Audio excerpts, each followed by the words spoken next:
Shifting gears, some big news and stuff coming out of our school district. So we're lucky to have Dustin Shipman, the superintendent of the school district, join us.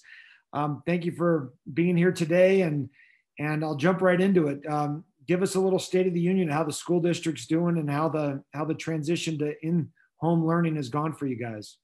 Yeah, great. Thanks for having me, Joe and Eric.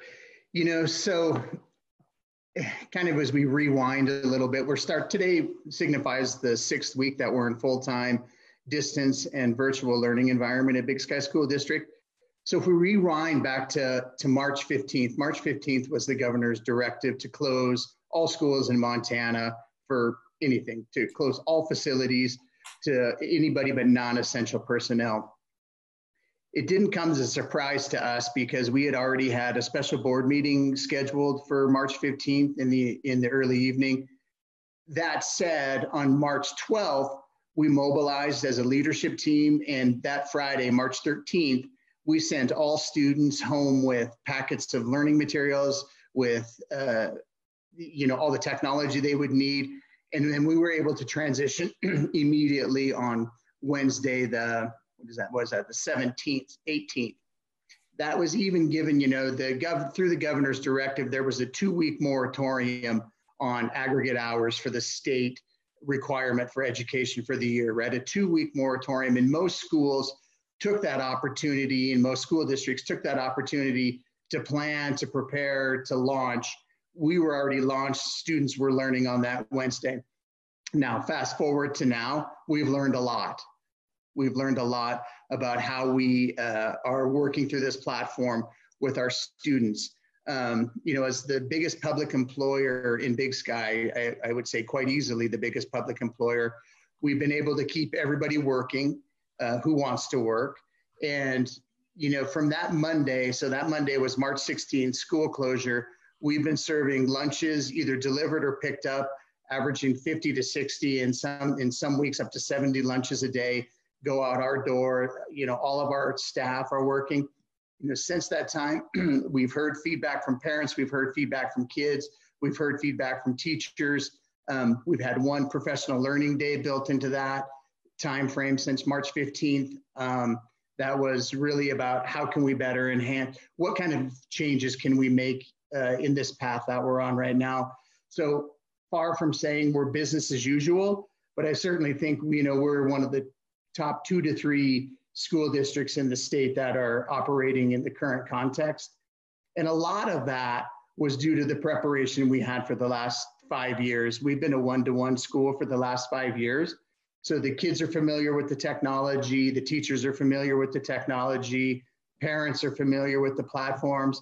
Not to say we didn't have some growing pains between now and then, but certainly, the fact that we were able to mobilize and launch within 48 hours of the governor's directive, I think really speaks to how the school community came together to make this the best experience for the students at this particular time. Oh, that's great.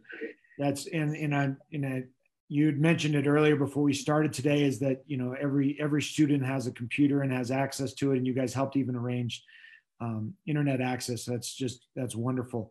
I think it's important. Sorry, Eric. I think it's important to acknowledge the partnerships that we've had throughout this transition. And now that you say, Three Rivers, anybody who needs internet access, get us, as long as the infrastructure is there, get us in touch with those parents.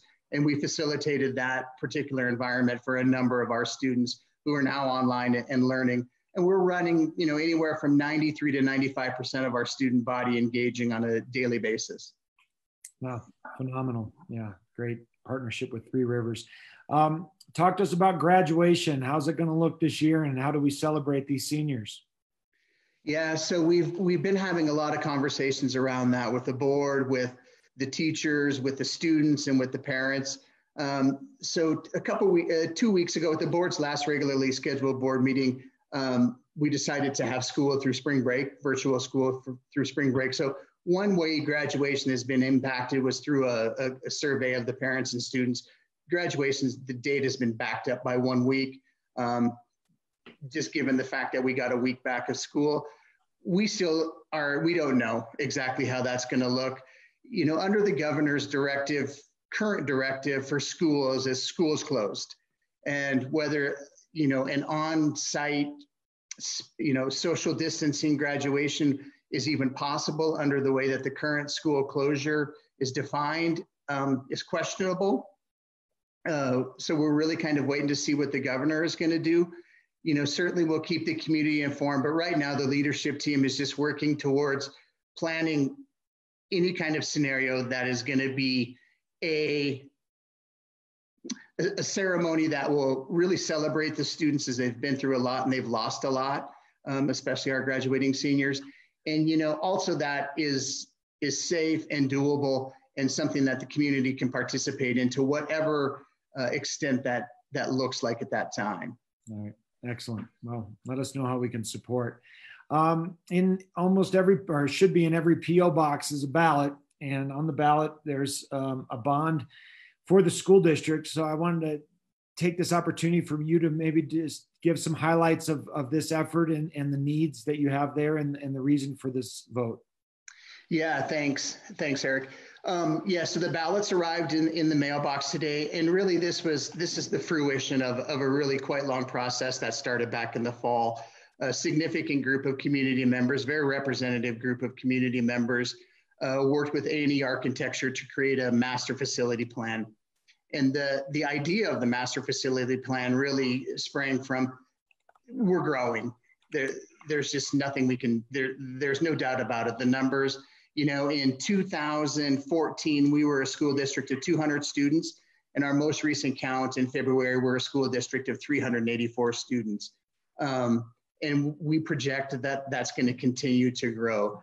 So this committee got together, and really it was teachers, it was parents, it was non-parents, administrators, board members, really eclectic group of people with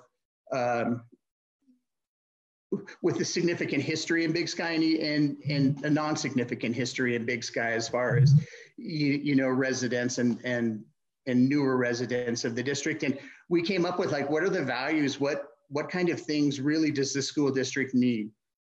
And the biggest pieces of this is just to accommodate growth, not only in student body, but in student programming and student extracurricular. It all boiled back down to what do we need to do as a community and what do we need to do as a school district to really respond to what the 21st and moving into 22nd century student is going to need.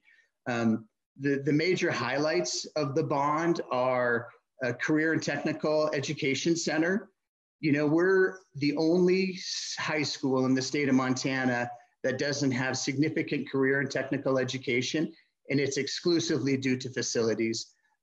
We just don't have the facilities where kids can learn to really build things using tools, power tools, welders, CNC machines. The list goes on and on. And we have an extremely enthusiastic teacher in that realm, and the students are limited in capacity exclusively by facility. In addition to that, our sports programs are, we hope 2 years, fall of 2021 or 1 year, but we would like to see fall of 2022, but probably fall of 2021, we're going to get the directive that we have to move to Class B extracurricular activities and athletics. And so that means we're moving up in classification. We're one of only 2 schools currently that are making our way up in classification in the state of Montana. And the second one is Belgrade. Just made the final move to the largest classification of high school in Montana. So when we move from C to B, we know we're going to need more capacity. So also part of the bond is an additional athletic facility for our students and student athletes. Additionally, the board and this committee really identified a community need. Our current facilities up until the closure, they were booked every night with our own student extracurricular activities, community activities, pickleball, volleyball, dodgeball, basketball. And they would have, the people would have gladly checked our facility out until midnight if we would let them.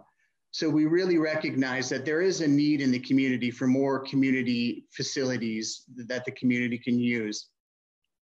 In addition, we're seeing nationwide and certainly statewide, the CTE facilities are really being used for adult education purposes.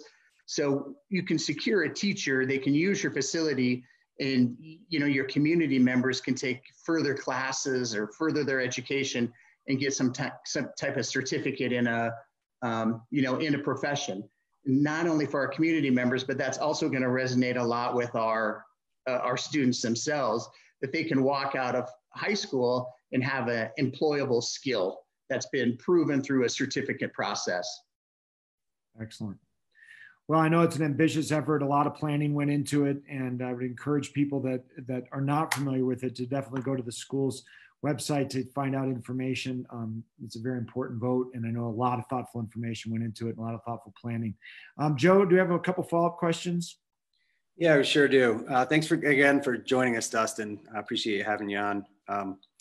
So this is a difficult time for you at the school, for the teachers, the students, the parents, and everyone.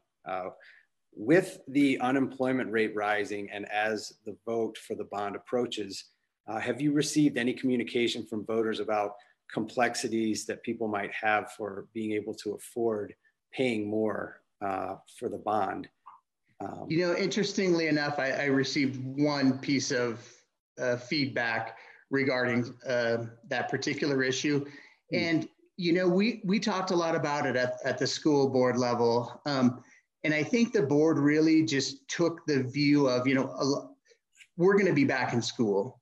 We're still going to have kids. We're still going to be, charged with educating those kids to the best of our abilities. Our obligation hasn't changed and it won't change. Mm-hmm. And that, the board really, I think, demonstrated a lot of leadership in reflecting. And this is a time for the community to really reflect on what's important. And I think education is really rising to the top of that reflection pool. And that was the context the board made the decision to move forward with this particular bond at this time. Got it. Thanks for that. Last one, we got a question here from Brian in the audience. Has the COVID situation impacted the completion schedule for the teacher housing currently being built on site? Oh, that's a great question, Brian. Yes, it did. Habitat has their own kind of standards and practices from a national level that they are required to adhere to. So we did see a significant slowdown in volunteers, and not necessarily a shutdown, but they had to practice social distancing and all of those recommendations if they were on the site building. That said, it feels like just recently just this week, today, I sent out a call for volunteers only to our staff. They requested that we send something out to the volunteers, to the staff for a volunteer opportunity. So it slowed it down a little bit. We still are thinking August for sure we'll have one of them done. And Habitat's confident that they'll have two done, but it not a significant delay.